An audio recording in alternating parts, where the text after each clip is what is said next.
8,000 lines, Reba. A humble revision of the wonderful achievement of the late Dr. Edward Conze, now of the 21st century, by Richard Babcock. Chapter 23. Sakra. The View of Bodhisattvas. At this time Sakra, chief of gods, is seated amid this assembly, and says, "To be sure, deep is this perfection of wisdom, hard to see, difficult to understand.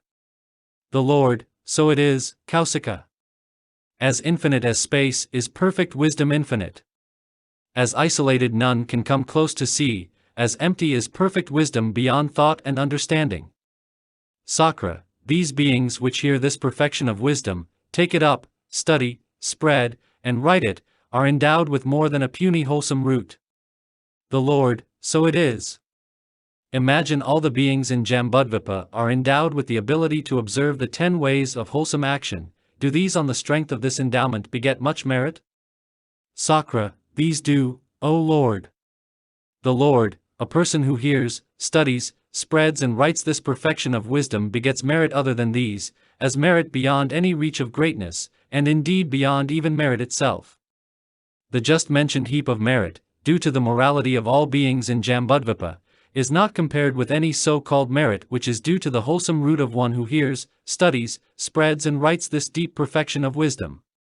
Here and now, a monk said to Sakra, chief of gods, "You are conceived of and recognized in essence, Kausika, by a person who hears, studies, spreads and writes this deep perfection of wisdom. Sakra, I am even conceived of in essence and recognized by these sons or daughters of good family who raise but one single thought to enlightenment. How much more so, as, in addition, these train to thusness, progress to thus, make endeavors regarding thus on their journey these conceive in essence and cognize the whole world with its gods, beings and asuras. On their journey these not only conceive and cognize in essence the world with its gods, beings and asuras, but also all the stream winners, once returners, never returners, arhats and pratyabuddhitas.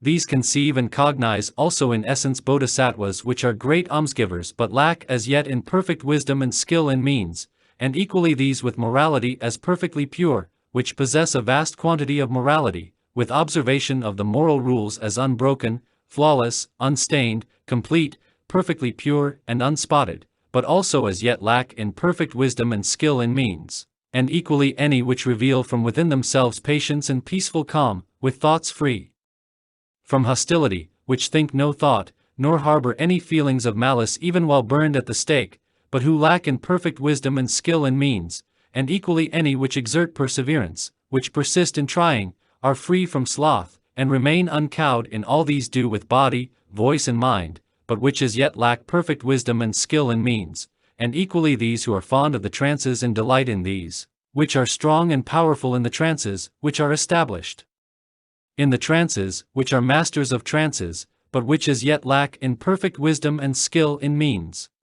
For, as one courses in perfection of wisdom as this is expounded, a bodhisattva conceives of and recognizes in essence the worlds with their gods, beings and asuras, conceives of and recognizes in essence any and all which belong to the vehicle of Sravaka disciples and pratyabuddhitas, also the bodhisattvas which are not skilled in means.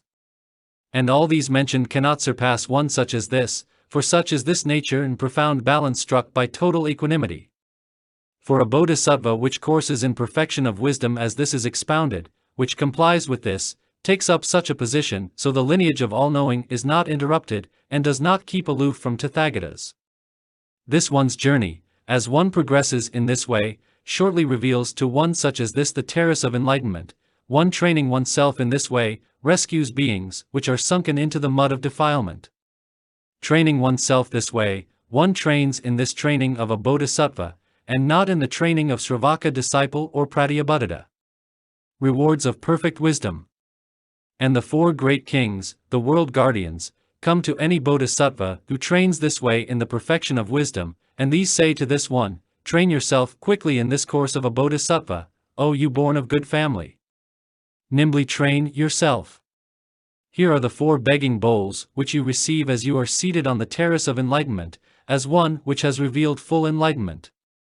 Not only the 4 world guardians come to a bodhisattva which trains in perfect wisdom as is being expounded, but I also come, not to mention other gods. constantly, as well, Tathagatas bring one to mind. All the worldly ills which might befall the Bodhisattva which courses in perfect wisdom, such as attacks from others, etc., are prevented from affecting this one in any way. This also, O Lord, is a quality which a Bodhisattva which courses in perfect wisdom gains in this very life. Ananda just now thinks, is this speech of Sakra, chief of gods, due to his own insight, or to the Buddha's might?